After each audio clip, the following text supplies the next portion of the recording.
بسم الله الرحمن الرحيم macaamiisheena sharafta leh ee ku xiran shirkadda Dallas Real Estate walaalayaal soo dhawaada ku soo dhawaada gacmo furan iyo adeeg hufan oo idin raali geliya haddaba walaalayaal sida nooga barateenba waxaa maanta mar kale idin soo gudbinaynaa dhul iib ah walaalayaal ku soo dhawaada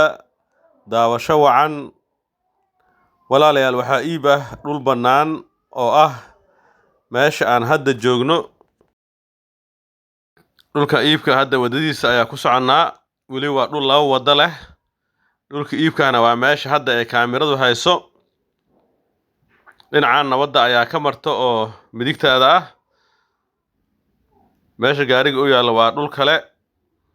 dhulka iibka marka waxa uu la siman yahay ama gadaal uga dhagan yahay gurigaas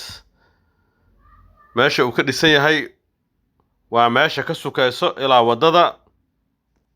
walaalayaal waxaa soo bandhigaynaa oo iib ah hal boos oo maasha Allah meel aad iyo aad u fiican ku yaala meesha waa aragtaan sida u dhisan tahay waa xaafad dhismaheeda aad u fiican yahay filooyinka guryaha quruxda badan leh bacweynayaasha ay ku badan yihiin waa xaafad si weyn u dhisantay welina kor u socota oo mar ka dambeys dhismayaasha ay ku soo badanayaan laami haddii la dhahane laami meel ah ayay u dhowdahay oo weli waddo weyn oo highway ah walaalayaal soo dhawaada cabirka dhulkaani waa waasac xaafadda waa xaafad aad iyo aad istiraatiiji u ah oo magaalada meesha aad rabto aad si fudud ku tegi kartid xagga sharciga waa heer sare soo dhawaada walaalayaal waxaan guda gelayaa xogta dhulkan iibka ah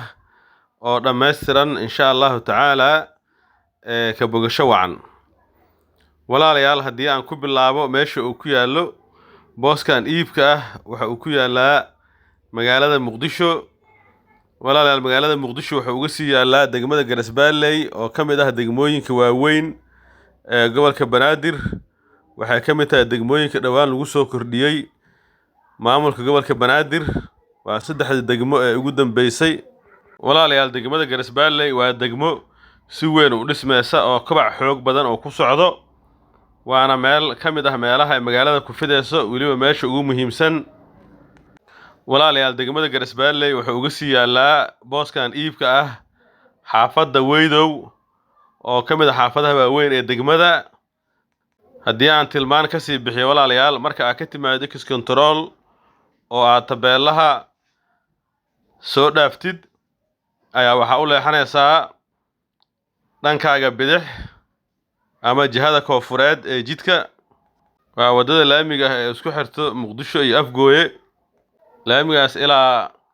gobollo badan oo koonfurta Soomaaliya ah ayuu sii tagaa laamiga walaalayaal booskan iibka ah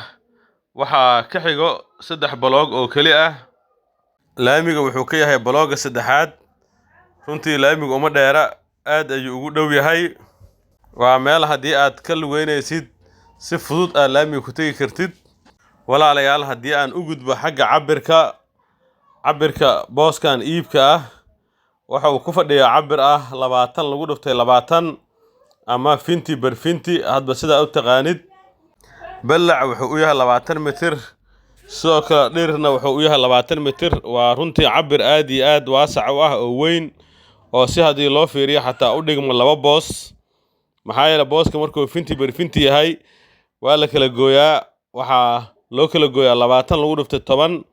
iyo 20 lagu dhuftay 10 taasoo qayb kastaba laga dhisi karo guri weyn oo fillo ah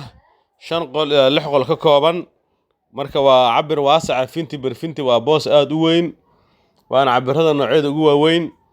soo dhawaada walaal xagga cabirka wax xuluul ah malaha waa dhul aad guriyo badan ka dhisan karto xitaa ilaa 3 guri waa laga dhisi karaa ama 4 qayb inta loo dhiso kale rubacyo laga dhigo haddii aan u gudbo xagga qiimaha iyo lacagta lagu rabo walaalayaal booskaani waxaa lagu rabaa 45,000 oo doolarka Mareykanka ah oo isku dhamaad ah waana macal dalaal iyo heshiis waxaa la yiraahdaa beec meesha ka bilowday kuma dhamaado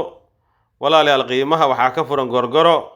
wixii macquul ahna waa la idinka dhimayaa insha Allah tacaala walaalayaal haddii aan u gudbo xagga wadooyinka iyo jihada u jeedo booskan iibka ah waa laba jidle wado ayaa dhinac ka marta sidoo kale dhinac kalena wado ayaa ka marta macnaha afarta dhinac ee booska laba dhinac ayaa wadooyin ay ka maraan sidaas ayuu wuxuu ku yahay laba jidle haddii aan ka hadlo dhanka jihooyinka ama dhanka gurigii laga dhisay loo jeedin karo walaalayaal booskan iibka ah waa laba jidle bari ujeed iyo koonfur ujeed ah haddii la rabana dhanka bari waa loo jeesan karaa haddii kalena dhanka koonfureed waa loo jeesan karaa walaalayaal jihooyinkaas waa jihooyinka in dhulka ama guriga u jeedo loogu jecel yahay maxaa yeelay waa bari ujeed iyo koonfur ujeed waa labada jiho ee ugu fiican waa guri ama dhul wixii laga dhiso uu mar walbo qabow noqonayo ama cimilo fiican uu yeelanayo weliba galbihii oo kale bari ujeedka hoos fiican ayuu leeyahay jalbeebta oo kale ayaa la iska fadhiisan karaa marka walaalayaal soo dhawaada waa fursad laba jidle asagoo ah haddana koonfur iyo bari isku haysta cabirkii oo weyn qiimihii oo aad iyo aad macquul u ah walaalayaal idinka iloobin xaafadan weliba waxay ku fiican tahay kiradeeda ayaa aad u fiican waa meel la jecel yahay oo guryahana lacag qaali lagu kireeyo mar walbana la heli karo maxaa yeelay deegaanka ayaa ku badan waana meel horumar iyo horusocod fiican uu ka jiro xagga dhismaha xagga bulshada degan oo mar walba soo badanayso walaalayaal haddii aan u gudbo xagga dukumiintiga iyo sharciga dhulkan iibka ah waxa uu leeyahay dukumiinti saxan oo dhammaystiran kaasoo ah rasiid iyo sabarloog originaal ah maxamed siyaad barre ah walaalayaal sidoo kale warqadaha kale ee muhiimka ah sida canshuuraha iyo wixii la midka ah way u dhammaystiran yihiin walaalayaal haddii aan nahay shirkadda Dallas Real Estate waxaa diyaar u nahay inaan dukumiintiga idiin geyno nootaayada aad dalbataan si la idinkaga hubiyo sax ahaanshaha dukumiintiga